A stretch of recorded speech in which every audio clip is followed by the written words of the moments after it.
Hey, everybody. Welcome to True Crime Paranormal with the Psychic Sisters. I'm Kristi Brower, here with my co-host, sister, and partner in crime, Katie Weaver. Hey, Katie, how you doing? I'm good. I'm Good. good. Just, trying to get ready for Thanksgiving and Right? It's almost here. I can't believe it. yeah, I made egg bites this morning. Have you ever Ooh, made these yeah. in your Instant Pot? I haven't made them in my Instapot. I've made them before, but not in my Instapot. I need to give it a Oh my shot. God. They're Starbucks worthy. So good. Wow. Yeah. So is that the secret is the pressure cooker Yes. to make them so smooth like they are at Starbucks? Mm-hmm. Oh, now I know. Thank you for that. Yeah. I feel like my life has been revolutionized. And so now you all know. Wow. Revolutionized. I'm impressed Revolutionized by egg bites. Who by egg knew? bites. Mm-hmm. Awesome. Yeah. Well, cool. Well, how are Well, you? I'm good, just recovering from the coronavirus, Yeah. getting ready to have quarantine Thanksgiving.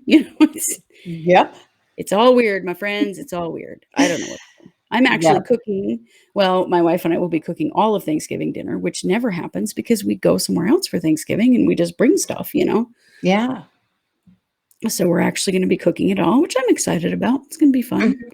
We're sort of letting keto go out the window that day, except Oh, for yeah, us too. we're having keto desserts, but we are having, the big like splurge if you're keto on Thanksgiving is mashed potatoes and Yep. gravy. And rolls. Really look, yes, and rolls. Yeah. And I'm really looking forward to all of that because we're having all of that. So Yeah. Us too. that's going to be fun. It's going to be really nice. I do not dare show up to the Thanksgiving table with cauliflower mash. I just don't. No, doesn't go over that well as it turns out. Yeah, not going to happen. Yep. No, we actually bought real potatoes for the first time in more than a year. Uh-huh. So it's going to be good. Well, we're bringing a solved case to you today, but this is a really interesting one. This is a true Mhm. crime case. It's also a paranormal case. It's just crazy. And I just watched a documentary on it and said, Katie, we have to cover this because this is such an interesting story. So, we're going to talk today about the death of Janet Moses. Janet Moses was from Wellington, New Zealand, and she died on October. No, sorry. In October what? I don't know. In October of In October. 2007. Yeah. That's right. There are some questions, probably on the 12th of October, although the family did not report her death until quite a few hours after she died. And so it's a little hard to know for sure.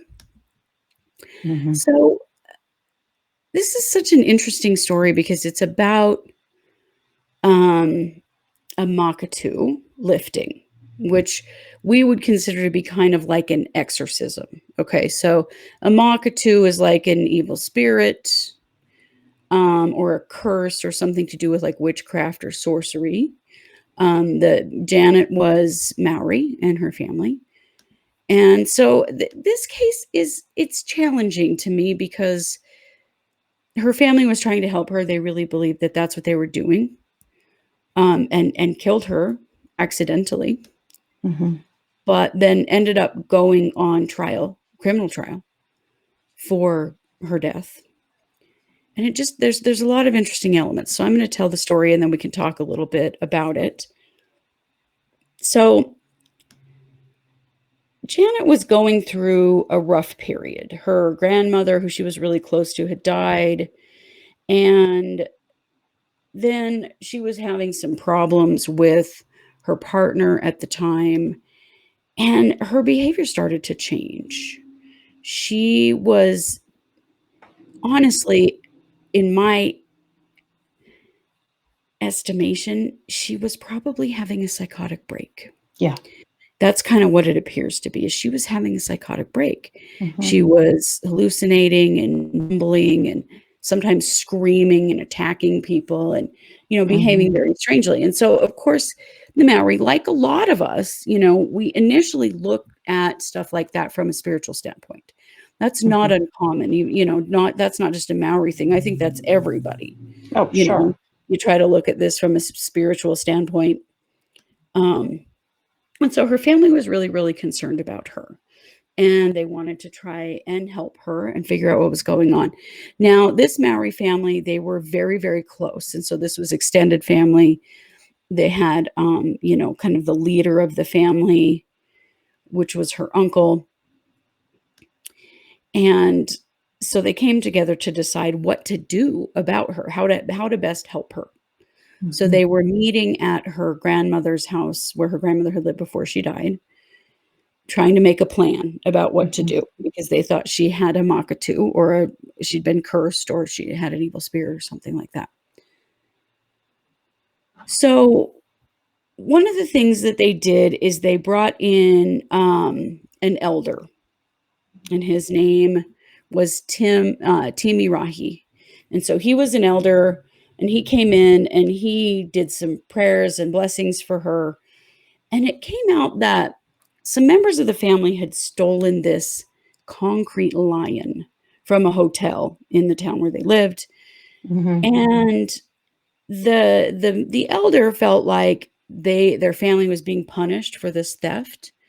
And when you're punished, like if you are experiencing a curse or something, the person in your family who is the weakest will be the one who is affected by it. And Janet was really struggling at that time, and so they felt like, okay, we're being cursed for stealing the lion. Mhm. Excuse me, sorry. And Janet is the one affected because she was the one really struggling at that time. So TV Rahi says, you got to take the lion back. And they did this big kind of ceremony returning the lion and apologizing to the spirits for having done that. One of they took the lion because that was a family emblem of theirs. Uh-huh. So some members of the family thought it would be cool to have this concrete lion in their house because Right. Like kind of some of represented them their. had lion tattoos, right? Yes, yeah, yeah, they did. And so they thought they were kind of doing a cool thing for their family, although they did steal it. I mean, maybe that wasn't the best plan. So they return the lion. And then TV Rahi says, okay, now the other problem here is her relationship. And basically, her boyfriend, who was the father of her children, was kind of running around at bars and with other women and, stuff. Things were not going well in their relationship. And he said, I can't solve that. That's a family problem. Also, he was apparently going off to have surgery and was going to be gone for a while. So he Right. told the family, okay, you have to carry out a healing on this relationship problem because I can't do that part. So I fixed the lion part. Now you got to do the rest. So here's the thing, the family didn't actually know how to do a Makatu lifting. Yeah. Turns out that a Makatu lifting is really a thing within the Maori Oh, yeah. religion, and that that's kind of a step-by-step process, sort of like an exorcism, right? Mhm. Yeah. Well, these guys didn't know how to do it. And so they just kind of used some of their own spirituality and kind of made it up as they went along. Uh-huh. And unfortunately, it went on for days. And since that no one really knew what they were doing, they would just they really focused on water and using water to wash out the bad spirit. And Mhm. so they would pour water over Janet and and chant things like leave in love and peace and stuff like that, which would, telling the bad spirit to leave. But I mean, it could be like 6 or 8 people like pinning her down, Yeah. pouring water over her. This went on for days and days and days, and it just got more intense and more intense. And, Janet was hallucinating things, and Janet was hitting people and running around and screaming. And, at this point, Mhm. she's full on psychotic. And maybe also fighting for her life. Yes. Although I think you have to recognize that she trusted her family and Yeah. trusted the elders in her family. She never tried to leave or say she didn't want this, as Yeah. according to the people who were there. She never tried to say, I don't want this. I want out of here. She was participating, even though she was having these outbursts and stuff. Mhm. Try, And there were family members who didn't want her to do this and who tried to get her to leave and who said, "This is not a good idea. You guys don't know Mhm. what you're doing." But clearly, there was a level of trust for Janet in this situation. Mhm. This was her mother and her mother's siblings and their spouses. Like, these were people that she saw as her elders, Yeah. and she seemed to really trust them. Yeah. So, in the midst of all of this going on, they start seeing things in her eyes, seeing something running around in her eyes, and they actually damaged her eyes trying to, like, pluck Trick out it the thing. out. Yeah. Yeah. Well, they also decided that a 14-year-old family member also had some weird things in her eyes, and so before you know it, they're damaging her eyes. She was injured, and they're pouring the water on her as well. They don't realize it, but at some point, sometime around 8 a.m. on October 12th, they drowned her. Mhm. So they have her pinned down, they're pouring the water over her, and they're stomping and singing and, crying to get the demons out. There's so much water on the floor that at some point somebody actually hammers a hole in the floor so the water will run out. Like, there's water Mhm. everywhere. And water really had a huge, meaning to them as Maori, and I think they felt like this is what would, wash the demon away. So Mhm. they're sort of running this, ceremony on both Janet and this 14-year-old young girl, Yeah. and at some point, they drown Janet. Yeah.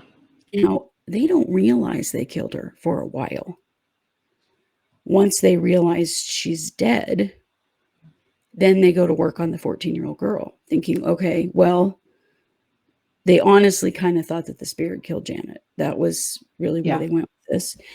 And so then they're going after the 14-year-old girl doing the same thing, and at some point, the 14-year-old girl manages to say something like, "You're drowning me, I'm going to die." And that's when they stopped. And I think maybe it started to dawn on them possibly Yeah. that it was what they were doing that actually had caused the death. They didn't report Janet's death for around About 9 9 hours. hours. Yeah. Then the police were called. Her father had arrived from Christchurch, and he didn't know, that she was dead until he got there at 4:30 in the afternoon. Yeah. So the police come. To them, this is just a straight up murder. This is hard because we're talking about cultural beliefs. We're talking about, Mhm. indigenous spirituality. And the white police show up, and basically say, "Well, you murdered her. We're, charging you all." Mhm. So they did a huge investigation, and there were tons of people in the house, children included. There were, I don't know, like 20 people in the house at the time Mhm. that this occurred. So they put 9 family members on trial. And what they centered it around, which I did appreciate because I feel like you kinda have to acknowledge that what they were doing is they were doing this out of love. They thought they were helping her. Mhm. So the trial was really more about the issue of consent. Did she give consent to be a part of this ritual? Mhm. The trial was 29 days long, and there were 101 witnesses. And some of those witnesses were giving testimony relating to the cultural and religious practices of the Maori. A lot of people were really upset about the trial because it kind of made light of the Maori religion and spirituality in general. Yeah. There were definitely witnesses that were trying to distance a Makatu lifting from what this was, saying Right. that's not what this was at Mhm. all. Um, they did end up convicting 8 maternal family members. Mhm. But none of them were actually sent to prison. They were given, like, community-based sentences, so they had, um, some house arrest, they had some community service, Yeah. that kind of thing. Um, So at the trial, Charlie Moses, who was Janet's paternal grandfather, yeah. Yeah. So he said, we've made our peace with them. They didn't know what they were doing. Even though I told them not to go down that road, they chose to do it anyway. For that mistake, they're going to pay for the rest of their lives. But I wish them well all the same. Yeah. So there were people kind of around them saying, this is not what you should be doing. This is not safe. It Yeah. did come out that there were family members who, on several occasions during the situation, said, we need to take her to the hospital. This is not Uh-huh. right. This isn't working. Yeah. She needs medical treatment. And ultimately the 14-year-old relative who was a part of the ceremony also Yeah. did get medical treatment and did have an injured eye. And, Yeah. you know, but it was really, really traumatic for the community because of the way that it portrayed the Maori religion. Yeah. And I don't know. It just Really really, unfortunate. Yeah. really, really unfortunate. Yeah. You Yeah. And a violation in so many ways, violations of their sacred teachings, Mhm. that were paraded out to the public and, in really crass ways and not always accurate ways. Yeah. Yeah. It's very sad. I mean, she had 2 little girls. I mean, it's very Sh sad for them that they Yes, lost their mother. absolutely.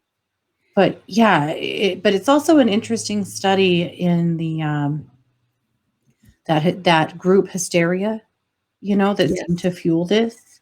very much so. At some point, it just sort of became kind of frenzied, and they just had to keep going and keep going and keep going, and no matter what happened, her reactions were reactions to the physical distress that she was in, Ah, and they saw that as the demon fighting. the Yeah, demon fighting, yeah, and so it didn't seem to register that this was actually her physically struggling and eventually yeah, dying from, the experience. So, really an interesting case and a challenging one just to think about, like, where is that line when it yeah, comes to spirituality? And, I mean, obviously, killing her was the wrong thing, yeah, of course. um, Yeah. you know, but I don't know. I mean, there were lots of questions about consent. Did she really consent to this? Could she really consent to this in the mindset she Right. was Could in? she? And I Yeah, think that's the big question. Was she really in her right mind? She wasn't. She was hallucinating. yeah, She was in tremendous mental distress. yeah, She wasn't in the place really to consent, and I think maybe that didn't really come across to the family, that it wasn't that she'd never said no, it so much, and I think maybe sometimes she had said no, but, it was that she couldn't really say yes because of her mental state. yeah, yeah, But, it's interesting to me for a lot of reasons, but one of them, Katie, I wanted to talk about with you is that over the years, working as professional psychics and healers, we have had many people come to us who are seriously mentally ill oh yeah, and who want to see their illness as a spiritual problem, not a medical problem, because there's such a stigma around having a mental health issue. yeah. There's so much fear there. Yeah, There is. And so that desire, and you and I have both been in the position of having to set boundaries with people and try to get them involved with, the right help and yeah, that kind of thing, because there's a difference between a spiritual problem and a medical problem. yeah, And we've come across that many times, and I think that's where this case was very interesting to me because, yeah, she yeah. was seriously mentally ill. She was in her early 30s, which is about the right timing for a woman to develop schizophrenia. Right, And she could have been, or she may have just been having a psychotic break that was from extreme emotional distress. right. The death There of were a lot grandma, of the things there. relationship issues. She also had Yeah, 2 young children, which makes she you wonder did. what kind of postpartum depression she might have been suffering, Well, and like she was long really term. on her own with them. Yeah, Yeah, there were a lot of issues here that could have been addressed medically, mhm. and she still could have done the spiritual work too. I mean, there's nothing Of wrong course. with doing, your spiritual work, but in a situation like this, she should have been seen. In the documentary that I watched, there was um, a psychiatrist who is Maori, and Mhm. he talked about, about that and about how, trying to meld spirituality along with medicine when it comes to stuff like this is really important in Mhm. order to really get people the kind of help that they need Yeah. rather than try to solve a huge problem with a situation like this that obviously, Yeah. ultimately resulted in her death. It certainly didn't solve any problem at all. For sure. Yeah, I don't know. It was an interesting case, but also really distressing to think that this poor woman went through all of that. And I really felt for her family members too, because Yeah. I really my sense is that they thought they were helping her. Mhm. They were desperate to do anything to get this bad spirit out of her and help her to be well and happy. And it honestly, from reading interviews with them and, seeing how this went down for them, it didn't occur to them that she could be physically harmed. They were so No, determined to remove the spirit from her that the physical harm wasn't even registering, no. that she could be hurt. Yeah. One of her uncle, who was the leader of the family, when he was interviewed, he was asked, "When did you know she was dead?" And he said, "I didn't." Yeah. "At what point did you realize that she wasn't breathing anymore?" "I didn't." Yeah. Like, it was she'd been dead quite a while, I think, before they really realized that that's what Yeah. had happened. It never crossed their minds that that's how this could go. Yeah. Just really, wow, Yeah. quite a It's case. just it is a hell of a case. It really is. I do Yeah, think it's so terribly unfortunate, the energy that it brought to the Maori people and to just the violation of their religion or of their beliefs. It's not a religion, but of their beliefs. I that is well, and sad kind to of the me. the distrust between, um, the Maori culture and the white culture, and not wanting to call the police, not wanting to get involved with medical care, that kind of thing, Yeah. and the misunderstanding of their culture, I Yeah. I think had a huge impact on this particular case, you Oh, know? absolutely. I don't feel like they thought that they would get the help they needed if they went for it. Absolutely. Absolutely. Yeah. Yeah. So an interesting On a case. bit of a happier note, New Zealand just recently appointed a Maori woman to, their cabinet, Mhm. and it's Yes, the they first did. time that Yeah. a Maori has been appointed to a place of power like that in New Zealand, and I was thinking about, that as of late, it seems like better bridges have been built, Mhm. and I hope that that continues, and yeah, Yeah. that's pretty exciting, but yes, there has obviously been some big cultural clashes there that, have been damaging. Yeah. Yeah. Definitely.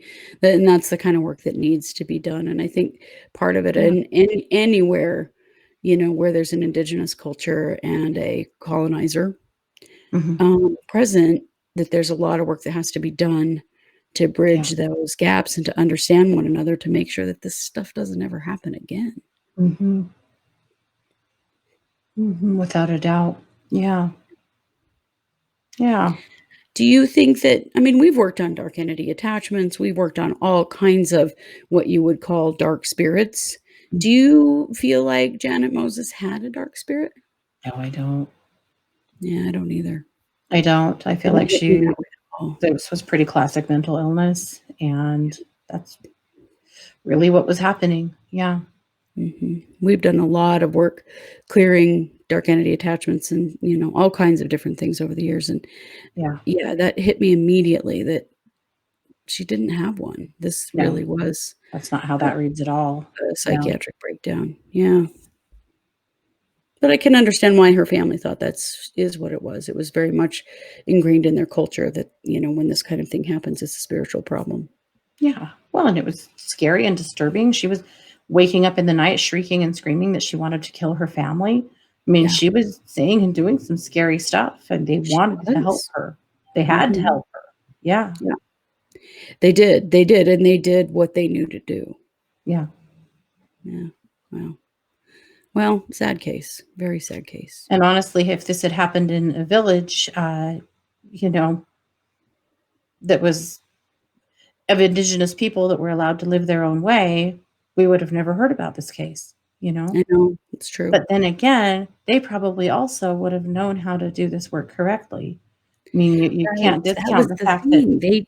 so much They of their didn't culture had actually been stripped know. away from them. Yeah, they knew something was supposed to happen, but they just didn't know what. Yeah. I know. Yeah. This is a very multifaceted story, I feel like. Yeah. Well, thank you.